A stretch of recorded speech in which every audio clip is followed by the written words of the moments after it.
Rain pounded against the glass as if someone were nervously knocking on the door, demanding an answer. I'd been sitting in my office for over an hour after hours staring at numbers that stubbornly refused to add up to a profit. Nova Tech Innovations was falling apart.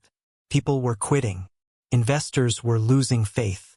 And I was losing faith that we could still survive. When the door opened, I didn't even look up. I thought it was Jordan, my husband, and the company's CEO. But the voice I heard wasn't his. It was deeper, steadier. With that hint of irony, I remembered all too well. Still working late.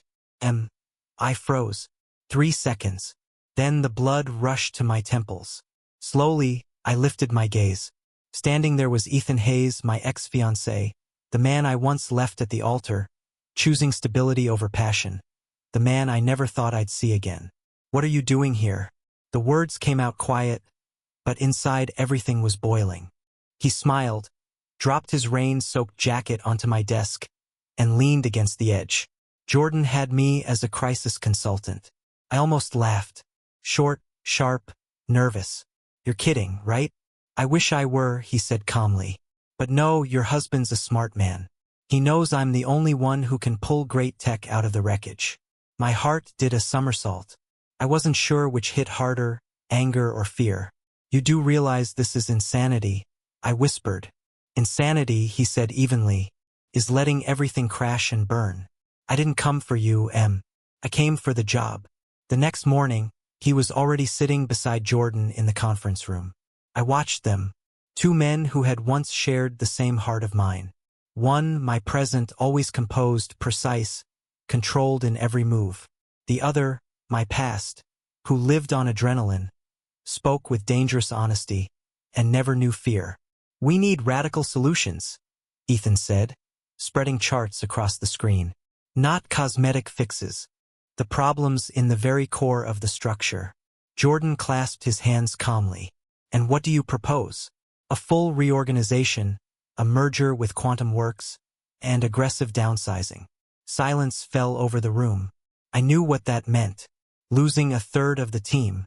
People Jordan and I had hired, supported, knew by name.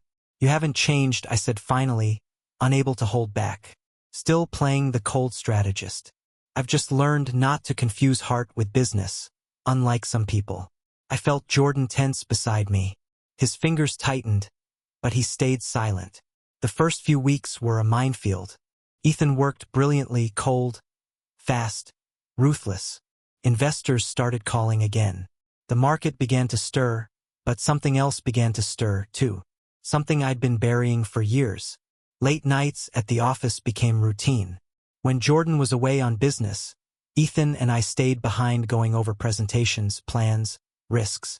One night when I couldn't take it anymore and fell asleep right at my laptop, he quietly draped a blanket over me and whispered, "You always work yourself to exhaustion when you're afraid to feel." I pretended to be asleep, but inside something cracked. A few days later, we were headed to San Francisco, Jordan, Ethan, and I. The Quantum Works deal was about to decide the company's fate. The flight was silent. Jordan sat by the window, focused on the documents. Ethan sat across from me, wearing that same half-smile that had always driven me insane. That evening, after the meeting, the three of us ended up in the hotel bar. The air was tense, like the moment before a storm. "You're still trying to keep everything under control," Ethan said, glancing at Jordan. "But control isn't the same as strength, and recklessness isn't the same as freedom." Jordan shot back. I felt the air between them thicken. I wanted to run out of the bar, out of the hotel, out of my own life. But then Ethan turned away and spoke quietly without his usual edge. "I'm not the enemy. I just haven't learned how to forget." I met his gaze, and for the first time in days, I saw not arrogance, but exhaustion. The same exhaustion that lived inside me. The return to New York was cold and brief. But that was when everything changed. In the morning, I got a call. Jordan had been in a car accident on his way to the office. Nothing fatal, but a broken bone, a concussion, hospitalization. The world suddenly shrank to the sterile walls of the hospital, the smell of antiseptic, and the tremor in my hands. When I stepped out of his room, Ethan was standing in the hallway, just standing there. No tie, no smile, only eyes filled with everything at once. Guilt, tenderness, and damn it, pain. I'll go in his place to sign the deal, he said. The company can't wait. I nodded, but inside something was already breaking, because I realized the fear tightening my throat wasn't about the accident. It wasn't about the company. It was about him, about Ethan. When Ethan left on the business trip without us, the office felt strangely quiet. Without his decisive footsteps, without those provocative remarks that irritated everyone, but somehow kept us moving forward, everything seemed lifeless again. I sat by Jordan's hospital bed, holding his hand, trying to look strong. He was pale, exhausted, but conscious. I whispered, "Don't worry, Ethan will handle it." Jordan closed his eyes for a moment. "Yeah, I don't doubt that. I trust his professionalism." I added quickly, too quickly, the words sounding more like a defense than a statement. He gave a faint smile. Tired, but with that bitter perceptiveness I'd always dreaded. I'm not blind. I see the way you look at each other. I see your eyes. I gripped his hand tighter. "Jordan, this isn't the time for that." "It's exactly the time," he murmured. "Because if I lose you, I want to know. Was it because of the accident or because of him?" Ethan came back 5 days later with the deal, with victory, and with that cold calm in his eyes. I remember too well from the old days. "Quantum work signed," he said, stepping into my office. "We're saved." I should be happy, but I couldn't be, because a saved company meant only one thing. He'd be leaving now. "You're going to leave, aren't you?" I asked. He didn't answer right away. He stepped closer. Too close. His voice was low, almost a whisper. "When I agreed to take this job, I thought it wouldn't get to me anymore. But I was wrong." My heart was pounding like a drum. "Don't," I whispered. "We have the past, and that's all." "Are you sure?" His eyes were dangerous, deep, too honest. "Because sometimes I think you're more afraid of the truth than of the lie." I turned away so I wouldn't break right there in front of him. The next day I went to Jordan. He was already home, limping, but stubborn as always. 2 cups of coffee stood on the kitchen counter, his and mine. Once it had been our ritual, morning plans, new ideas, quick kisses. But now there was only silence between us. "Did you see him?" he asked suddenly. "Yes, he's back. Everything's under control." Jordan looked at me as if he were seeing me for the first time. I'm not a perfect husband, but I've always been honest, and I always believed you were too." I wanted to answer, but couldn't because in his words, there was no accusation, only pain. That evening, I stayed at the office late. The city hummed outside the windows. Neon lights danced across the floor. And suddenly I heard footsteps. "You're the last one here again." A voice came from behind. "I can't sleep," I replied without turning. He came closer. I felt his warmth behind me. That same scent, coffee, rain, and something sharp, painfully familiar. "You should go home, Em. And you should stop interfering," I said sharply. "I'm married, Ethan." "I know." His voice was so soft it sounded more like a confession. "But I can't stand watching you disappear inside this marriage." I turned to him. "And what are you suggesting? That I run away with you like before?" "No," he said, "that you finally decide what you want. Not for someone else. For yourself." We were standing too close. Far too close. The glow of the monitor cast bluish shadows across his face. And in that moment, I knew if he touched me, everything would end and begin again. But he didn't touch me.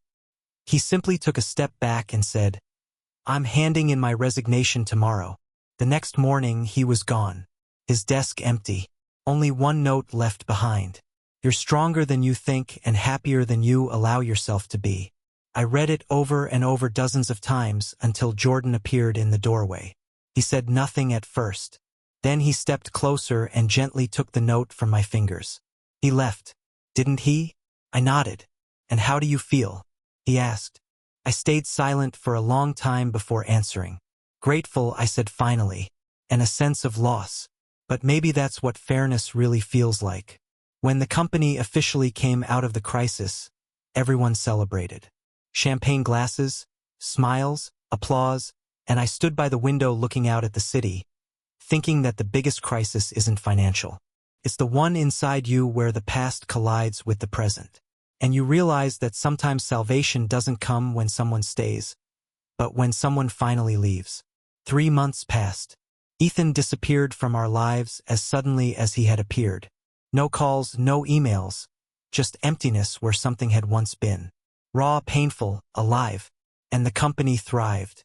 Nova Tech signed several new contracts. Investors believed in us again. Even the press called us the phoenix from the ashes. But to me, it all sounded like background noise. A distant hum from a world I no longer felt part of. Felt like standing in the aftermath of a storm. The rain had stopped, but I was still drenched, still trembling. And then came the silence so deep it made you want to scream. One evening, I walked home from work, passing the same cafe where Ethan and I once argued about what mattered more, logic or faith. I went in, sat down at a table, ordered a black coffee, and stared at the empty seat across from me. "Are you waiting for someone?" the waitress asked. "No," I smiled. "Not anymore." At home, Jordan was making dinner. I stood in the kitchen doorway, watching him slice vegetables. The careful tilt of his head, so he wouldn't bump his still bandaged arm, a reminder of the accident that never quite faded. And in that simple movement there was something new. The silence between us was no longer cold. It was calm, like the sea after a storm. "You're lost in thought," he said without looking up. "Just thinking," I replied, "about how strangely everything turned out. Do you regret it?" I took a step closer. "Regret what?" "Staying with me." I breathed in. The air smelt of basil and warmth. And suddenly, for the first time, I realized I could answer honestly. "No, I don't regret it. But I think I finally understand who I was really afraid of losing." He looked up. "Who?" "Myself." That night, I couldn't fall asleep for a long time. On the nightstand lay the flash drive Ethan had left before he disappeared. No note, no explanation, just a small metallic trace of the past. I plugged it into my laptop. Inside, just one presentation. Title: Rebuild. Not the company, the people. And the first slide, a photo of us from 5 years ago before all the disasters and marriages. Beneath it, a line read, "Sometimes saving something means letting it go." I sat in front of the screen until the sun rose. And when the first rays slid across the keyboard, I realized Ethan hadn't just saved Novatech. He had taught me not to fear loss. "You're lost in thought," he said without looking up. "Just thinking," I replied, "about how strangely everything turned out." "Do you regret it?" I took a step closer. "Regret what?" "Staying with me?" Because sometimes the past isn't a chain, it's a compass. A few weeks later, a letter arrived. No return address. Inside, a short sentence written in a familiar hand. "If you ever have to choose again between safety and fire, choose fire because that is life." I smiled, not from pain, not from sorrow, but from peace. I burned the letter right in the fireplace, watching the flames swallow the paper. And perhaps that was the choice he had written about. In the spring, Jordan and I moved into a new office, spacious, bright, with panoramic windows. When I first stepped inside, I felt how easy it was to breathe. "So, where do we start?" Jordan asked. "With a new department, human revival. Let them focus on what we always forgot. People." He nodded, and suddenly I realized I was no longer afraid of silence because now it held space for both the past and the future. That evening I walked past the cafe again. In the glass I saw my reflection, calm, confident, with the faintest trace of a smile. The wind rustled behind me.